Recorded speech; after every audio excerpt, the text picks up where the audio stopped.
Welcome back to Shivani's kitchen. আশা করি তোমরা সবাই ভালো আছো, সুস্থ আছো।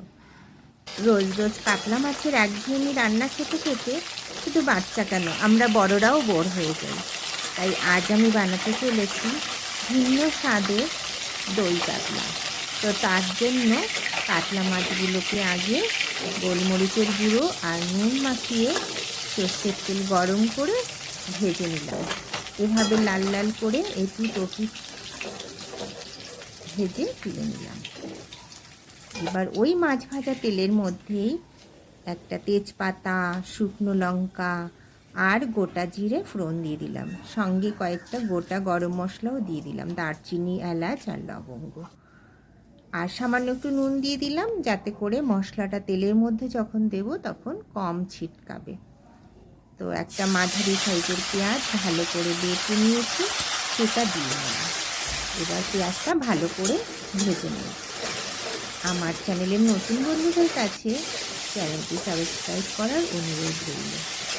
তো পেঁয়াজের কাঁচা গন্ধ চলে গেলে পরে 2 চামচের মতো আদা, রসুন আর কাঁচা লঙ্কা বাটা দিয়ে দিলাম। আর বাটিতে সামান্য জল নিয়ে মশলাটা ধুয়ে দিয়ে দিলাম। এবার ভালো করে কষিয়ে নেব। জল দিয়ে মশলা কষালে পরে তেলের পরিমাণটা একটু কম লাগে। এবারে 1/2 চামচ ধনের গুঁড়ো আর 1/2 চামচ জিরের গুঁড়ো দিয়ে আবার ভালো করে কষিয়ে নেব। আবার কিছুটা জল দিয়ে দেব। এভাবে মাঝে মাঝে জল দিয়ে দিয়ে আমি মশলাটা কষিয়ে নেব। তাতে করে তেলটাও যেমন কম লাগবে, মশলাটাও খুব ভালো করে কষানো হয়ে যাবে। সামান্য একটু কাশ্মীরি লঙ্কার গুঁড়ো দিয়ে দিলাম। এটা অপশনাল, তোমরা চাইলে স্কিপ করতেই পারো। যারা সাদা সাদা কালারের রান্না পছন্দ করে তারা এটা স্কিপ করে দেবে।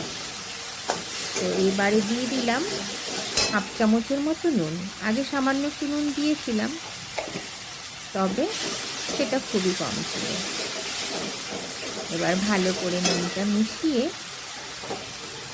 50 গ্রামের মতো টক দই, তার মধ্যে 7-8টা কাজু বাদাম বাটা মিশিয়ে ভালো করে ফেটিয়ে নিয়ে রান্নার মধ্যে দিয়ে দিলাম। টক দইয়ের মধ্যে কাজু বাদাম বাটা মেশালে দই ফেটে যাওয়ার সম্ভাবনা কম থাকে। তো গ্যাসের ফ্লেমটা একদম কমিয়ে নিলাম আর বাটিটা ধুয়ে কিছুটা জল দিয়ে দিলাম। এবার ভালো করে মিশিয়ে 1 চামচের মতো চিনি দিয়ে দেব। যেহেতু টক দই দিয়েছি, চিনিটা দেওয়াতে রান্নার ব্যালেন্সটা ঠিক থাকবে। সমস্ত উপকরণ মোটামুটি দেওয়া হয়ে গেছে। এবার ভালো করে কষিয়ে নিলাম। 1.5 বাটির মতো গরম জল দিয়ে দেব। আমি খুব বেশি গ্রেভি রাখবো না। যারা একটু বেশি ঝোল খেতে পছন্দ করো তারা আর একটু জল দিয়ে দেব। এবার ভালো করে জলের সঙ্গে মিশিয়ে নিলাম মশলাটা।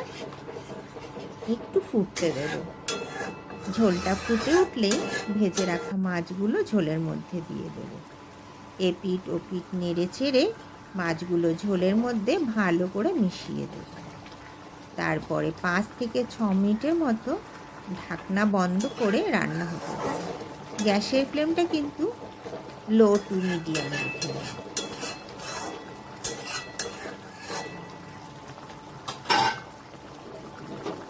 5 মিনিট বাদে ঢাকনা খুলে দেখে নেব কেমন হয়েছে।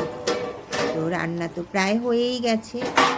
এবার কিছুটা কস্তুরি মেথি হাতের তালুতে ভালো করে ডলে নিয়ে উপর থেকে ছড়িয়ে দেব। এই ধরনের রান্নায় কস্তুরি মেথির ফ্লেভার খুবই ভালো লাগে।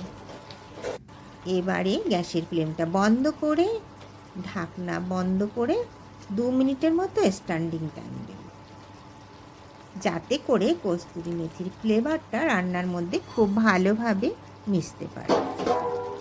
2 মিনিট পরে ঢাকনা তুলে নিলাম। দেখো কত সুন্দর হয়েছে দেখতে। দেখতে এত সুন্দর হয়েছে, খেতে তো ভালো হবেই। তো এবার আমি মাছগুলো সার্ভ করে নেব। দুপুরবেলা গরম গরম ভাতের সঙ্গে বা ফ্রাইড রাইস বা পোলাওয়ের সঙ্গে খুব ভালো যাবে এই রান্নাটি। তো বন্ধুরা, তোমার যদি আমাদের রেসিপিটি ভালো লাগে তাহলে লাইক, শেয়ার অ্যান্ড কমেন্টস করে জানাতে ভুলো না কিন্তু। ফ্রেন্ডস অ্যান্ড রিলেটিভদের মধ্যে শেয়ার করে দিও। আজ এই পর্যন্তই, আবার ফিরে আসবো নতুন কোনো রেসিপির সাথে।